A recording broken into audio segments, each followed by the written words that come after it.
नमस्कार मित्रांनो संजय गांधी निराधार आणि श्रावणबाळ निराधार योजनेच्या लाभार्थ्यांसाठी आनंदाची बातमी आली आहे।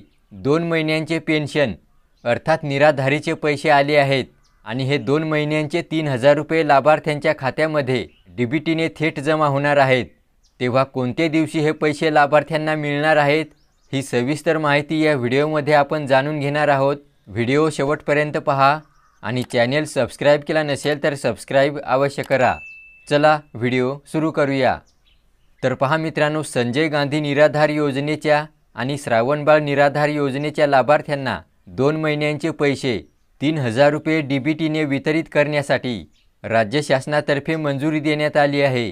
बघा, दिनांक 7 फेब्रुवारी 2025 रोजी हा शासन निर्णय निर्गमित करून जानेवारी आणि फेब्रुवारी या 2 महिन्यांचे दरमहा 1500 याप्रमाणे 3000 रुपये लाभार्थ्यांच्या खात्यामध्ये थेट एका क्लिकद्वारे जमा करण्यासाठी 610 कोटी रुपये निधी मंजूर करण्यात आला आहे। तेव्हा मित्रांनो, संजय गांधी निराधार योजनेच्या तसेच श्रावणबाळ सेवा राज्य निवृत्तीवेतन योजनेच्या सर्व लाभार्थ्यांसाठी ही आनंदाची बातमी आहे। आता मित्रांनो, सर्वात महत्त्वाचा मुद्दा म्हणजे किती तारखेला हे अनुदान लाभार्थ्यांच्या खात्यामध्ये जमा होणार।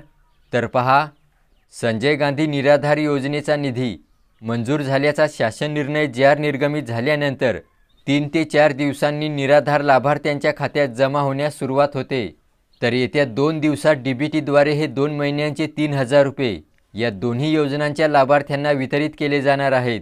आणि महत्त्वाचं म्हणजे ज्या लाभार्थ्यांचे संजय गांधी निराधार योजनेच्या डीबीटी पोर्टलवर आधार व्हॅलिडेट झालं आहे याच लाभार्थ्यांना या 2 महिन्यांचे पैसे ऑनलाईन जमा होणार आहेत। मित्रांनो, डीबीटी पोर्टलवर आपले आधार व्हॅलिडेट कसे करायचे याबाबत मागच्या व्हिडिओमध्ये आपण सांगितलं आहे। तेव्हा हे आधार व्हॅलिडेट कसे व कुठे करायचं हे जाणून घेण्यासाठी तो व्हिडिओ तुम्ही पाहू शकता। त्या व्हिडिओची लिंक तुम्हाला या व्हिडिओच्या शेवटी मिळून जाईल।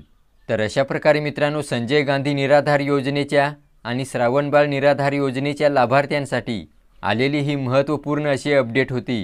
व्हिडिओला लाईक करा आणि चॅनल सबस्क्राइब केला नसेल तर सबस्क्राइब अवश्य करा। धन्यवाद।